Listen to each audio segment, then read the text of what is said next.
കിച്ചാസുദ്ദീപിൻ്റെ ഏറ്റവും പുതിയ പടമാണ് മാക്സ്. ഒരു നല്ലൊരു ഡീസൻ്റ് ആയിട്ടുള്ളൊരു ആക്ഷൻ ത്രില്ലർ എൻ്റർടൈനർ ആണെന്ന് പറയും. സിനിമ ഇങ്ങനെ നമ്മളെ ബോറടിപ്പിക്കാതെ ത്രൂ ഔട്ട് നല്ല എൻഗേജിങ് ആയിട്ട് പോകുന്നൊരു സാധനം. നമ്മൾ കൈദി കണ്ടിട്ടില്ലേ?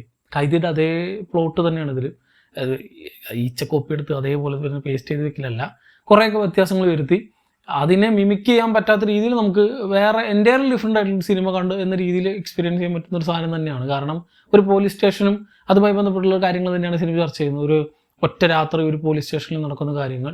സോ ആ ഒരു സ്റ്റേഷനിലേക്ക് പുതിയതായിട്ട് ചാർജ് എടുക്കാൻ വരുന്ന ഒരു പോലീസ് ഓഫീസറാണ് നമ്മുടെ ഈ കിച്ചാസുദ്ദീൻ മാക്സ് എന്നൊരു ക്യാരക്ടർ.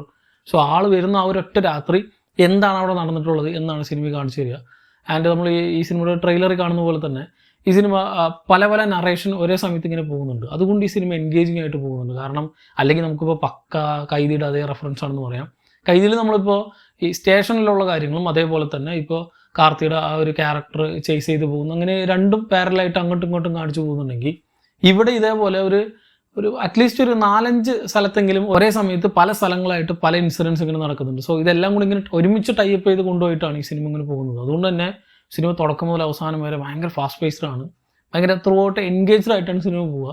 എവിടെ നമുക്കൊരു ബോറടിയോ ലാഗടിയോ ഒന്നും നമുക്ക് തോന്നും, ഒരു ഗ്യാപ്പ് നമുക്ക് തരാത്ത രീതിയിൽ അത്ര ഫാസ്റ്റ് പേസ്ഡ് ആയിട്ട് പോകുന്നൊരു സ്റ്റോറി ലൈൻ സിനിമയ്ക്കുള്ളത് കൊണ്ട് ത്രൂ ഔട്ട് നമ്മളിങ്ങനെ കണ്ടിരിക്കും. പക്ഷേ ഒരു ടിപ്പിക്കൽ ക്ലീഷേ തെലുങ്ക് പടത്തിൻ്റെ ഒരു ടെംപ്ലേറ്റിൽ തന്നെയാണ് ഈ പടം. അതുകൊണ്ട് തന്നെ ചില ഇനി വരാനിരിക്കുന്ന ചില സീക്വൻസുകളോ അല്ലെങ്കിൽ ചില ഹീറോ എലിവേഷൻ സാധനങ്ങളോ ഒക്കെ തന്നെ നമുക്ക് ഓൾറെഡി നമുക്ക് പ്രെഡിക്റ്റ് ചെയ്യാം. ഓക്കെ, എങ്ങനെയാണ് വരാൻ പോകുന്നത്, ഇപ്പോൾ ഒരാളിരുന്ന് തള്ളും ഈ ഒരു ഹീറോനെ പറ്റി, അങ്ങനത്തെ കുറേ സാധനങ്ങൾക്ക് സിനിമയിലുണ്ട്. ആ ഒരു ടെംപ്ലേറ്റ് അതുപോലെ തന്നെ ആണെങ്കിലും, അതായത് ആ ഓഡിയൻസിന് വേണ്ടിയിട്ടാണ് ഇത് ഇറക്കിയിട്ടുള്ളത്. എന്നിരുന്നാലും സാധാരണ കമ്പാരിറ്റീവ്ലി മറ്റിറങ്ങുന്ന ബോംബ് പടങ്ങൾ വെച്ച് നോക്കുമ്പോൾ ഇതിൻ്റെ ഒരു സ്റ്റോറി ലൈൻ എൻഗേജിങ് ആയതുകൊണ്ട് നമ്മളിങ്ങനെ കണ്ടിരിക്കും. ദെൻ ലോജിക്ക് മൈൻഡൊക്കെ വീട്ടിൽ വെച്ചിട്ട് വേണം ഇങ്ങനത്തെ പടങ്ങൾക്ക് പോകാൻ. പ്രത്യേകിച്ച് തെലുങ്ക് പടത്തിനാണ് പോകണമെന്നുള്ളൂ. അപ്പോൾ ഈ കാര്യങ്ങളൊക്കെ വീട്ടിൽ വെച്ചിട്ട് വേണം പോകാൻ. കാരണം അല്ലാണ്ട് വെറുതെ നോക്കിയിട്ട് ഇതൊക്കെ നടക്കുന്ന കാര്യമാണ്, ഇതൊക്കെ ലോജിക്കൊന്നും നടക്കില്ല എന്ന് പറഞ്ഞിരുന്നിട്ട് ഒരു കാര്യമില്ല.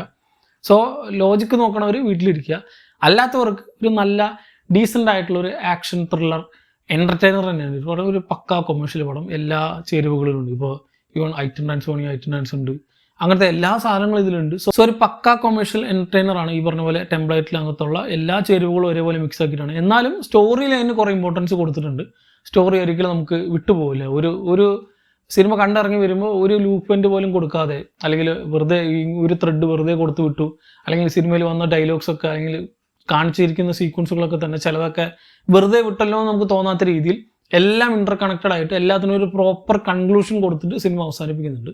ആൻഡ് ഏറ്റവും വലിയ കാര്യങ്ങളിൽ വന്ന് അടുത്തൊരു സെക്കൻഡ് പാർട്ട് ഈ സിനിമയിൽ ഇല്ല. അങ്ങനെ കാണിക്കാണ്ട് നിർത്തി തന്നെ വലിയൊരു സംഭവം. കാരണം ഇങ്ങനെ വരുന്ന വലിയ വലിയ ആക്ടേഴ്സിൻ്റെ സിനിമകളിൽ ഒന്നും തന്നെ സെക്കൻഡ് പാർട്ട് ഇല്ലാത്ത സിനിമകൾ ഇപ്പോൾ എണ്ണാൻ പറ്റുന്നില്ല, കാണാനും കൂടി ഇല്ല.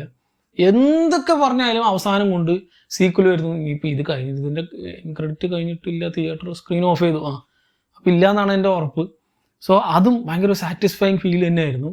സെക്കൻഡ് പാർട്ട് ഇല്ല എന്നുള്ളത് കാണുമ്പോൾ അങ്ങനെ കൊണ്ട് നിർത്തുക. അത് കാണിച്ച കഥ പ്രോപ്പറായിട്ട് തുടക്കം മുതൽ അവസാനം വരെ ഒരൊറ്റ രാത്രിത്തെ കാര്യം ഒരു 2 മണിക്കൂർ 2.5 മണിക്കൂർ എൻഗേജിങ് ആയിട്ട് കാണിക്കുന്ന നല്ല ഡീസൻ്റ് ആയിട്ടുള്ള ഒരു ആക്ഷൻ എൻ്റർടൈനർ. ഒരു ഓവർ ദ ടോപ്പ് വേറെ ലെവൽ, ഒരു കൈദി ലെവൽ സാധനം ഒന്നും പ്രതീക്ഷിച്ച് പോരുത്. കൈദിയുടെ ഒരു വേറെ റിപ്പ് ഓഫ് എന്ന രീതിയിൽ എൻഗേജിങ് ആയിട്ടുള്ളൊരു പടം. സോ തീർച്ചയായിട്ടും കണ്ടുപോകുക. നല്ലൊരു തിയേറ്റർ വാച്ച് ഡിമാൻഡ് ചെയ്യുന്നൊരു പടമായിട്ടൊന്നും എനിക്ക് തോന്നി. സോ ഈ രീതിയിലുള്ള സിനിമകളൊക്കെ ഇഷ്ടപ്പെടുന്നവരാണെങ്കിൽ, പ്രത്യേകിച്ച് തെലുങ്ക് കൊമേഴ്ഷ്യൽ ആക്ഷൻ എൻ്റർടൈനർ സിനിമകളൊക്കെ ഇഷ്ടപ്പെടുന്നവരാണെങ്കിൽ ഡീസൻ്റ് ആയിട്ടുള്ളൊരു വാച്ച് തന്നെയാണ് ഈ പറയുന്ന മാക്സ് എന്ന സിനിമ. ഓൾറെഡി കണ്ടവരുണ്ടെങ്കിൽ സിനിമയെ പറ്റിയുള്ള നിങ്ങളുടെ അഭിപ്രായം താഴെ കമന്റ് ബോക്സിൽ കമന്റ് ചെയ്യും. ഞാൻ കണ്ടത് തമിഴ് ഡബ്ബാണ്, ഇനിയിപ്പോൾ മലയാളം ഡബ്ബ് എങ്ങനെയുണ്ടെന്ന് അറിയില്ല. മലയാളം കണ്ടവരുണ്ടെങ്കിൽ നിങ്ങളുടെ എക്സ്പീരിയൻസ് എന്താണെന്നുള്ളത് താഴെ കമന്റ് ബോക്സിൽ കമന്റ് ചെയ്യുക. മറ്റൊരു വീഡിയോയിലൂടെ വീണ്ടും കാണാം. നന്ദി.